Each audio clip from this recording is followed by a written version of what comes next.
पटना से है, राइट? जी, एक्चुअली मैं 10 साल मैं उधर रहा हूँ, 10 साल मैं दिल्ली में रहा हूँ, 10 साल मैं यहाँ रहा हूँ, तो 1/3 मेरा वहाँ से लेकिन मैंने कभी भोजपुरी फिल्म देखी नहीं, नॉट नो ऑफेंस, ऐसा नहीं मैं बोल रहा हूँ कि अच्छी फिल्म नहीं होती, लेकिन मुझे समझ में नहीं आती वो, तो कभी लेकिन ये बात सही है कि पटना का माहौल, बिहार का माहौल थोड़ा अलग है। जी हाँ, मतलब या तो लोग अच्छा करना चाहते हैं विज़-अ-वी पढ़ाई को लेके, या तो कोई डॉक्टर बनता है या इंजीनियर बनता है या कोई IAS बनता है, बस ये 3 चीजें। बाकी चौथी चीज कुछ नहीं होती। अच्छा, आपकी एडोलेसेंस कैसी थी? I am sure you would be a good looking boy. आपके घर में क्योंकि 4 बड़ी बहनें थी तो माहौल थोड़ा सा बैलेंस ही रहा होगा, पिटाई जी होती थी? नहीं, लेकिन वही रीजन है जिसकी वजह से मैं आज एक एक्टर हूँ, क्योंकि घर में इतना मैं पैम्पर्ड था कि मुझे पता नहीं चलता था कि बाहर कैसे लोगों से डील करूँ। तो मैं बहुत ही इंट्रोवर्ट बच्चा था, मैं ज्यादा बात नहीं करता था, बिल्कुल ही बात नहीं करता था। आपके ऊपर 5 औरतों का इन्फ्लुएंस था, जी। 1 माँ और 4 बड़ी बहनें। जी। Oh God! तो मैं बहुत कम बोलने लगा, और पहले 18-19 साल ऐसे ही कम बोलने में ही निकल गए, मुझे लगा कभी बोलने की जरूरत नहीं पड़ेगी मुझे। लेकिन जब पहली बार मैं थिएटर में प्ले कर रहा था और प्रोफेशनल डांसिंग में एक परफॉर्मेंस कर रहा था, तब मैंने देखा कि यार ये कितना, मतलब मैं कम्युनिकेट कर रहा हूँ, लोग आ रहे हैं पैसे दे के और फिर वो उनको मैं इफेक्ट भी कर पा रहा हूँ। तो वो जो 19 साल की भड़ास थी वो स्टेज पे ही निकली। तो मैं सोचता हूँ, मैं कुछ बोलता हूँ, लेकिन वो एक इनहेरेंट लॉस ऑफ मीनिंग होता है, और वो मैं हमेशा उसके वो कॉन्शियस रहता है, मतलब मुझे पता चल रहा होता है कि नहीं ये मैं मीन नहीं कर रहा था। लेकिन हाँ, तो अभी जो चेंज हुआ है वो कैमरा के सामने ही हुआ है, वो कॉन्फिडेंट और चेंज आपको मैं कुछ कम्युनिकेट करके आपको इफेक्ट कर सकूं, वो सिर्फ कैमरा के सामने हुआ है। ऐसे ऑफ कैमरा आज भी मैं हो जाए तो आज भी मैं ऐसे ही, मतलब मैं कम बोलता हूँ, बोलने की जरूरत कोशिश ही नहीं करता बेसिकली। ओके, इंडिया में लेट्स फेस इट, हर तीसरा आदमी सिंगर बनना चाहता है और हर दूसरा आदमी क्रिकेटर बनना चाहता है, दैट्स अ फैक्ट। तो बचपन में आपके अंदर ये शौक आया था कभी कि मैं बहुत बड़ा, मैं गावस्कर बनूं या मैं सचिन बनूं? गली में ही क्रिकेट खेला था, बाकी तो किसी ने मौका दिया नहीं। बहुत कोशिश कर रहा था कि स्कूल कोई एम्बिशन कभी रहा नहीं आपका? जी हाँ, बिल्कुल। एक समय ऐसा हमेशा इंडिया में होता है, हर बच्चे जो एक समय ऐसा होता है वो सोचता है कि अगला सचिन मैं ही हूँ। तो वो आया था मेरे दिमाग में, लेकिन मेरा फिर हाउस टीम में भी सिलेक्शन नहीं हुआ, स्कूल टीम तो दूर की बात। तो मैंने वो सपना उधर ही रख दिया कि यार ये। अच्छा, लेकिन घर में ऐसा माहौल था कि स्पोर्ट्स में? जी, मेरी एक बहन है जो प्रोफेशनल क्रिकेट खेलती थी, तो उन्होंने स्टेट के लिए भी खेला है, जोन के लिए भी खेला है, तो वो माहौल था जब मैं छोटा सा था। आप बड़े फिकल हैं। जब देखिए टीवी इंडस्ट्री में अगर किसी का सिक्का जम जाए और किसी को एक अच्छा हिट शो मिल जाए तो समझिए कि महीने के 20-25 लाख कहीं नहीं गए। और पवित्र रिश्ता में आपका इतना अच्छा ट्रैक चल रहा था और आप सब छोड़ छाड़ कर चले गए US पढ़ाई करने फिल्म मेकिंग की। I mean what was that? अगर सब कुछ पता हो कि कैसे होगा तो फिर बहुत बोरिंग लगने लगता है, फिर मैं रह नहीं सकता, चाहे आप कितने भी पैसे दे दो मुझे। वो एक्साइटमेंट तभी आता है जब आपको पता नहीं होता कि चीजें कैसे टर्न आउट होंगी। अच्छा, पैसे की बात चली, जी। जिसके घर में 4 बड़ी बहनें हों और वो एक लौता, अब मैं इंडियंस के हिसाब से बोल रही हूँ, उसके ऊपर बड़ा दबाव होता है, बेटा तेरी 4 बहनें हैं टाइप्स। यही चीज समझने वाली बात है कि हम क्या करते हैं, हम उल्टा करते हैं, उसको रिवर्स इंजीनियर करने वाली बात है कि अगर आप ये समझ लें, अगर मैं आपको बताऊं कि मैं चाहता हूं कि हर इंसान जो है अपने लाइफ में बहुत ज्यादा रिच हो जाए और बहुत ज्यादा फेमस हो जाए, सिर्फ इसलिए कि उनको तब जाके पता चलेगा कि इसमें कुछ नहीं था। तो ये होना जरूरी है ये समझने के लिए। तो अगर आप मेरी बात मान लें अभी कि इसमें बहुत बड़ा बोरिंग सा लगने लगता है एक बार, तो फिर एक्साइटमेंट है क्या? फिर एक्साइटमेंट सिर्फ आपके काम में ही हो सकता है कि आपको रात को जो 10 मिनट और जगा के रखेगा वो यही होगा कि कल मैं कैसा शॉट दूंगा, ये कल मैं कैसा क्रिकेट खेलूंगा, ये कल मैं कैसा पेंटिंग करूंगा। वही चीज होता क्या है कि आपका इतना इंटरेस्ट होता है, अगर आप उसको फॉलो करते हैं और बार बार वो ही करते हैं, आप इतने अच्छे हो जाएंगे कि आपको पैसे भी मिल जाएंगे, आप फेमस भी हो जाओगे, अगर दैट्स व्हाट कंसर्न्स यू। लेकिन उससे कुछ होता नहीं है। लेकिन जब आपने काम किया होगा तो आई एम श्योर सबने बोला होगा what are you doing, it's suicidal boss. बिल्कुल, हमेशा जब मैं कुछ करता हूँ तो बहुत इलॉजिकल लगता है, लेकिन जितना लॉजिक से जाएंगे और सिक्योरिटी क्रेव करेंगे उतनी डिसअपॉइंटमेंट होगी, क्योंकि एक ही फैक्ट है वो है चेंज। और आप change is permanent, that's the fact. और आप क्रेव करते हो सिक्योरिटी, परमानेंस क्रेव करते हो, तो ये कॉन्फ्लिक्ट की वजह से हमेशा डिसअपॉइंटमेंट होती रहती है। जितनी जल्दी सच्चाई समझ में आ जाए उतना अच्छा। राइट, अच्छा अभी बताइए कि आप बहुत बड़े एक्टर के बेटे नहीं है, किसी डायरेक्टर के भांजे भतीजे नहीं है, नए नए आए आप इंडस्ट्री में, बहुत फेमस सीरियल के लीड हीरो, फिर काइपोचे, फिर आमिर खान के साथ फिल्म, फिर उसके बाद टाइटल रोल ब्योमकेश बख्शी, और अब Dhoni, you are playing the Dhoni. बस मेहनत तो बहुत लोग करते हैं, इतनी किस्मत बहुत कम में होती है। हाँ नहीं, मेहनत मैं कभी बोली ना कि कैसे? मैं कभी ये नहीं बोल रहा कि टैलेंट जरूरी है या मेहनत जरूरी है, कड़ी मेहनत जैसे लोग बोलते हैं। हम अपने आप को फूल करते रहते हैं हम हर समय कि यार इतना अच्छा होगा तो मतलब कुछ ना कुछ तो कॉम्प्लिकेटेड होगा ही, तो मतलब बहुत मेहनत लगती होगी, लेकिन ऐसा है नहीं। लेकिन हुआ कैसे ये? वही मैं बोल रहा हूँ, probably at the right place at the right time, नहीं ऐसा तुक्का नहीं होता, फिर तुक्का नहीं, और अगर एक बार लग भी जाए तो बार बार नहीं लगता।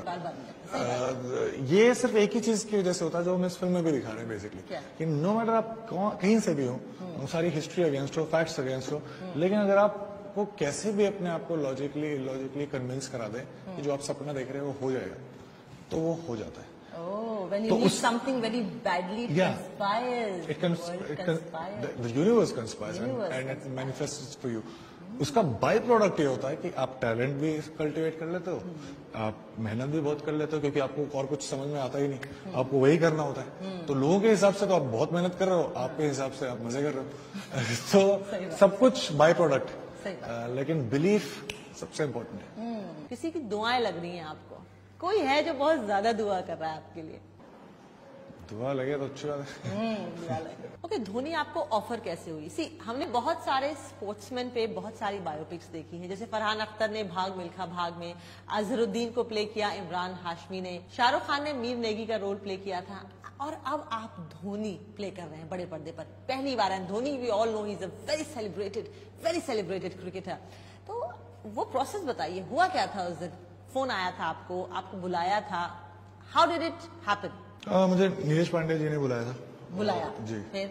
और उन्होंने बताया कि हम ऐसी फिल्म बना रहे हैं, और कुछ 20 मिनट की मीटिंग हुई थी। फॉर्चुनेटली अनफॉर्चुनेटली उन्होंने मेरी कोई फिल्म नहीं देखी थी, बस उन्होंने 20 मिनट में इंस्टिंक्टिव रिएक्शन लिया कि यही करेगा। जैसे मैंने आपको बताया कि मेरी एक्साइटमेंट उस चीज से होती है कि मैं चीजों को समझता हूँ थोड़ा नहीं समझता हूँ, तो समझने के चक्कर में मेरी एक्साइटमेंट बनी रहती है। तो जैसे मैं MS का बहुत बड़ा फैन हूँ, लेकिन मुझे एक चीज समझ में नहीं आती थी कि वो सोचते कैसे। पता तो है कि हाँ वो एकदम कैप्टन कूल हैं, आज में रहते हैं, ज्यादा अनफेज नहीं होते किसी भी चीज से, लेकिन ऐसा है क्यों, ये चीज समझ में नहीं आई थी 10-12 साल से। लेकिन यहाँ इसका मतलब था कि फर्स्ट हैंड एक्सपीरियंस लेना, समझने का, तो इसीलिए मैंने हाँ करी। मैंने सुना धोनी के साथ आपने 1 साल 4 महीने बिताए। I mean, उनका ऑटोग्राफ लेने के लिए कोई भी आम आदमी अपना दायां हाथ देने को तैयार हो जाए, और आपने 1 साल 4 महीने, I mean, you like amazingly lucky। हाँ, ऐसा जब भी वो फ्री होते थे तो हम मिलते थे, और मैं बहुत बड़े सारे सवाल पूछता था, और वो जवाब देते थे। क्या सवाल पूछते थे? वो नहीं, आप 250, जैसे पहली बार जब मैं मिला था पहली सीरीज ऑफ मीटिंग्स में, तो वो मैंने उनको बोला था कि आप अपने बारे में, अपनी लाइफ के बारे में बताओ, तो वो बता रहे थे, मैं सुन रहा था। दूसरी बार जब हम मिले थे तो मैं उनसे क्वेश्चंस पूछ रहा था, वो जवाब दे रहे थे, और मैंने कुछ ऐसे 200 से 250 क्वेश्चंस खुद से बनाए थे। अच्छा। और वो सारे हाइपोथेटिकल क्वेश्चंस थे कि अगर ऐसा होगा तो आप क्या करोगे। ABCD, उनकी साइकोलॉजी समझने के लिए ABCD मल्टीपल चॉइस, और उनको सोचना नहीं था, उनको जल्दी इंस्टिंक्टिव। ये आपने बनाया था पूरा फॉर्म? वाओ। तो क्यों, ताकि उनको समझ सकूं। और तीसरी बार जब हम लोग मिल रहे थे जस्ट शूट के पहले, उस समय मैं स्क्रिप्ट से क्वेश्चंस पूछ रहा था कि ये मुझे पता है कि ये हुआ था, और मैंने देखा भी था कि आपने कैसे रिएक्शन दिया था, लेकिन आप सोच क्या रहे थे, तो वो सोच समझना, तो इस तरीके से ट्रेनिंग हुई। सुशांत, महेंद्र सिंह धोनी में कमाल का सब्र है, और ग्लैमरस दुनिया से अपने आप को डिटैच्ड रखने की एक अमेजिंग क्वालिटी है। क्या एक्टर में ये क्वालिटी हो सकती है?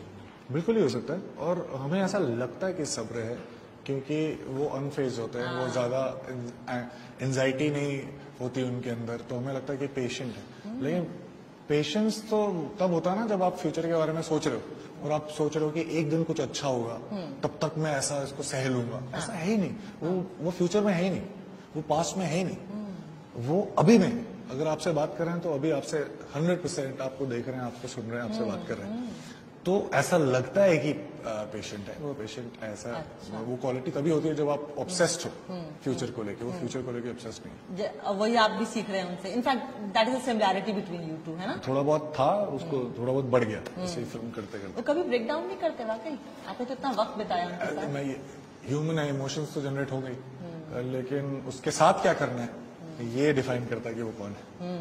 और धोनी अब रिलीज होने जा रही है, जी। क्या सोचा है? व्यूअर क्या बोलेगा फर्स्ट शो देखने के बाद? सबसे पहले तो देखनी चाहिए, क्योंकि सिर्फ इसलिए नहीं कि क्रिकेट बहुत पॉपुलर है या MS धोनी बहुत पॉपुलर है, सबसे सक्सेसफुल कप्तान है, लेकिन इसलिए क्योंकि वो जो 2-2.5 घंटे में वो एक्सपीरियंस जो मैंने एक्सपीरियंस किया, बड़ी ऐसी बेसिक चीजें हैं जो मुझे पता थी, लेकिन अब यकीन हो गया, और बहुत सारी चीजें मुझे पता नहीं थी जो मुझे पता चली। तो मैं वो एक्सपीरियंस शेयर करना चाहता हूँ सबके साथ, और वो बहुत ही एंगेजिंग वे में नीरज सर ने बनाया है वो फिल्म। हाँ, नीरज पांडे तो ऑफ कोर्स जी, उनसे बेहतर डायरेक्टर बहुत कम है शायद। जी। तो अगर आपको 2.5 घंटे मतलब एंटरटेनमेंट के लिए जाना है तो भी आप जाएं, क्रिकेट के लिए जाना है तो भी जाएं, धोनी के लिए जाना है तो भी जाएं, या कुछ इंस्पायर होना है तो भी जाएं। रीजन तो सब है। आप भी एक स्मॉल टाउन बॉय हैं शायद आज भी रहा, राइट? जी हाँ। ये फिल्म इंडस्ट्री की जो चकाचौंध देखी आपने, कुछ आपके अंदर आई, या लग रहा है कि मैं नहीं, अभी मैं हर वो चीज कर सकता हूँ जो कोई और कर सकता है इस इंडस्ट्री में, क्या? लेकिन it doesn't change me in any way. मतलब it doesn't change the why of doing something. वो व्हाई अभी तक वही है, वही एक्साइटमेंट है। जब मैं थिएटर में था 200 रुपए मिलते थे तो भी उतनी एक्साइटमेंट थी, और आज बड़े बड़े चेक मिलते हैं तो भी इतनी एक्साइटमेंट है। बड़े बड़े चेक? अच्छा, एक बात बताइए, फिल्म इंडस्ट्री जो है वो रिलेशनशिप्स पर बहुत भारी पड़ती है। We all know that. कोई भी रिलेशनशिप यहाँ मेंटेन करना मुश्किल हो जाता है, खासतौर से तब जब एक रिलेशनशिप में 2 एक्टर्स हों। क्या वजह हो सकती है कि ऐसी रिलेशनशिप इंडस्ट्री में टूट जाती है? नहीं, देखिए, किसी भी रिलेशनशिप में टाइम चाहिए होता है इन्वेस्ट करने के लिए, तो वो टाइम होना बहुत इम्पोर्टेंट है। लेकिन अगर आप जब इंडस्ट्री में हैं और आप कोई फिल्म कर रहे हैं तो you are required to be completely immersed into that, तो फिर एक ही चीज इन्वेस्ट होती है, टाइम।